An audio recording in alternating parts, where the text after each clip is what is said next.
Oh yes, reka mbifuriza ibihe byiza ku bantu dukomeje kubana. Ni byiza yuko mudukurikira. Niba uri musha kuri uyu murongo, kanda subscribe kugira ngo ibiganiro byacu ujye ubibona umunsi ku wundi. Aka kanya tugiye kurebera hamwe ubusobanuro bw'izina Chrétien.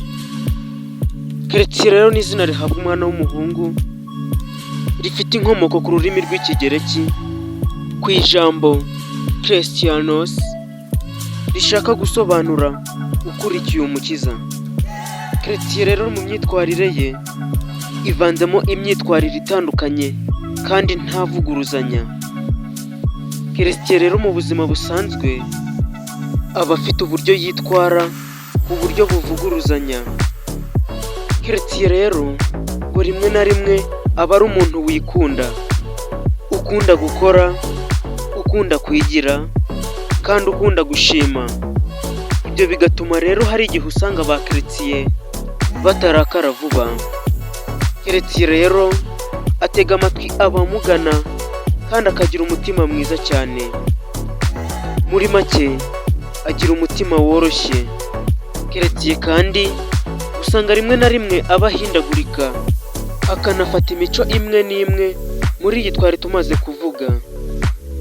Abantu baba hafi ya ba Chrétien akenshi ntabwo abereka intege nke ze kubera ukuntu yihagararaho kandi yanga umuntu umucishamo ijisho. Mbese muri make yumva yakigenga, ngo umuntu batabana ntiyapfa kumenya yuko hari ikibazo yagize, ngahora ashaka kugaragara nk'umuntu wishoboye ngo kandi ufite ingufu. Chrétien nanone ngo aba ashaka kugera kure cyane, ngo kandi aba ashaka kwigaragaza uko yifuza ko abantu bamubona. Chrétien nanone ngo aba ari umuntu uzi gutanga ibitekerezo byiza, ngo kandi abaha agaciro gakomeye. Muri make Chrétien rero aha agaciro inshuti ze. Chrétien nanone kandi uba wamwibeshaho kubera yuko we akwiyereka uko we yifuza ko umubona. Niba ashaka ko umubonamo umuntu w'umukire, ngo niyo yaba akennye arabishobora cyane, niyo yaba atari we.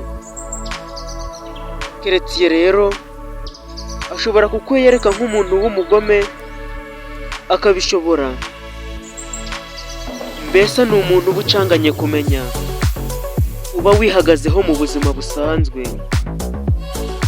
Dusoje dusuhuza abantu bose bitwa ba Chrétien aho bari hose, turabakunda cyane.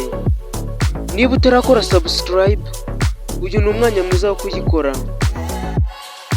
Hagati aho, niba wifuza yuko hari izina twagusobanurira, twandikira aho munsi ahantu hagenewe gushyirwamo ibitekerezo, tuzagusobanurira iryo zina twifashishije ubushakashatsi bwimbitse. Turabashimiye mwe mwabanye natwe muri iki kiganiro, mbararikira gukurikirana icy'ubutaha.